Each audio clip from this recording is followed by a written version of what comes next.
So it's the 22nd of December 2013, and I know I just made a video about the ice storm yesterday, but since then it's become a lot more extreme. As you can see, the trees are looking a lot more frosty than yesterday. They're actually kind of looking very white colored, whereas yesterday it was just kind of a gray sort of a tinge that you were seeing in them.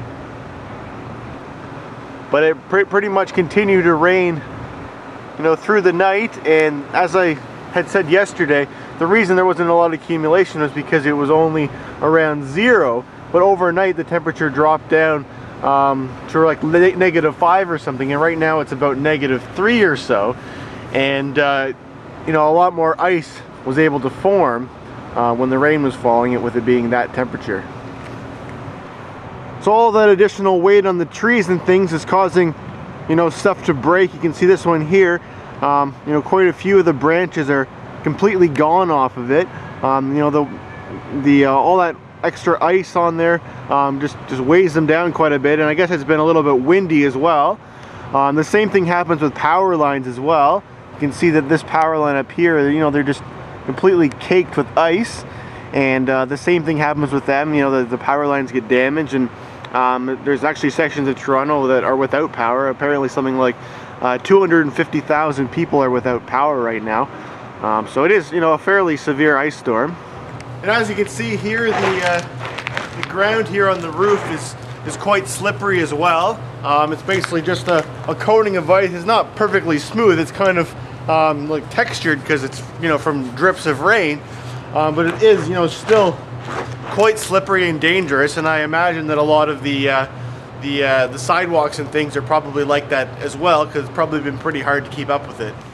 So here's the shot of it from the ground, and the trees are definitely drooping a lot more than they usually are. Like, this is a normal walkway that people walk through, and this tree here definitely doesn't block the route, but with all that ice that's hanging down there, this branch is almost touching the ground here.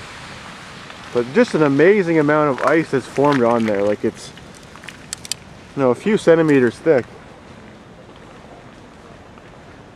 It's all over everything. Even this string of Christmas lights is encapsulated inside of ice. You can hear it when the wind blows a little bit. You hear a little bit of like a crackling noise. That's because the tree flexes, but the ice can't flex at all, so the ice cracks on the outside. And we even had a huge branch from this tree just completely fall off and land on the ground. Luckily there was nobody parked in that parking space there.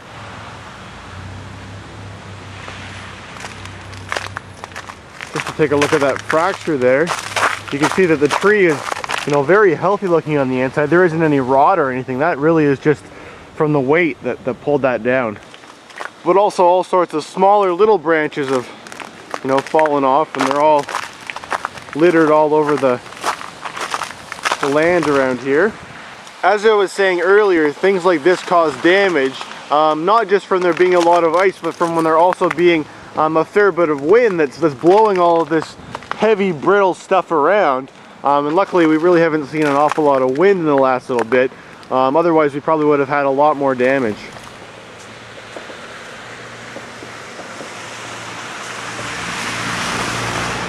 It is really beautiful looking at all those icicles.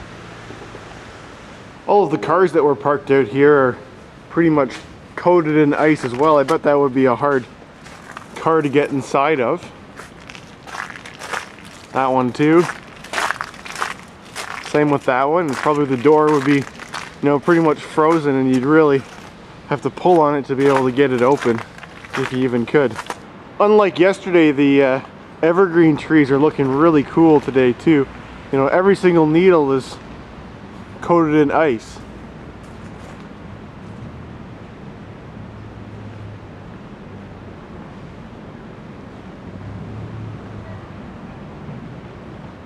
And there's some more damage over here. There's a big branch which fell from up there to down here, and part of it landed on this truck here. I don't know if doesn't really seem to be any extreme visible damage, but I'm sure it wasn't good for it.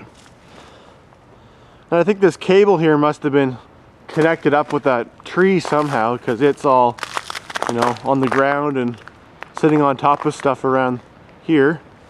And there's a big whole path of destruction back here.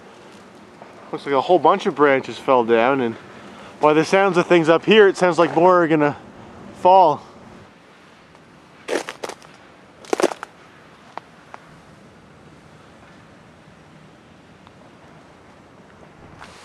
Some people clearing branches off of their car. Imagine that you had to drive today and you not only had to scrape all of that ice off, but you had to move a whole bunch of branches as well.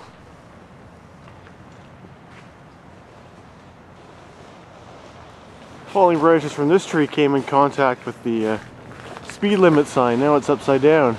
That would not be fun to come outside and find that on your car.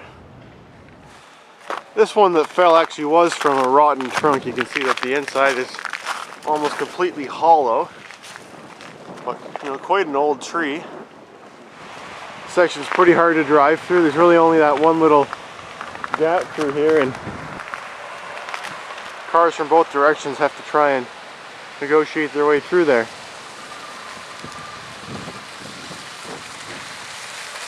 Not to mention on icy roads.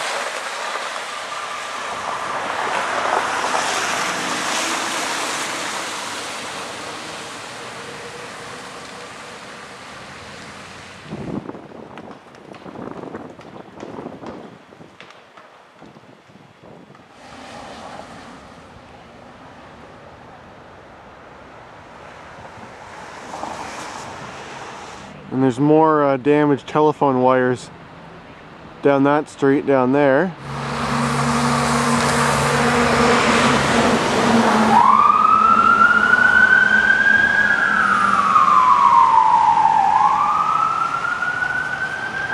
Quite a bit of damage here.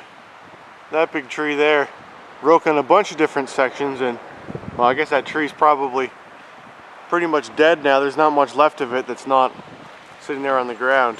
Stay tuned for my next video where I'll show you what the streets of Toronto look like on this icy day while being explored from a bicycle. Thanks for watching.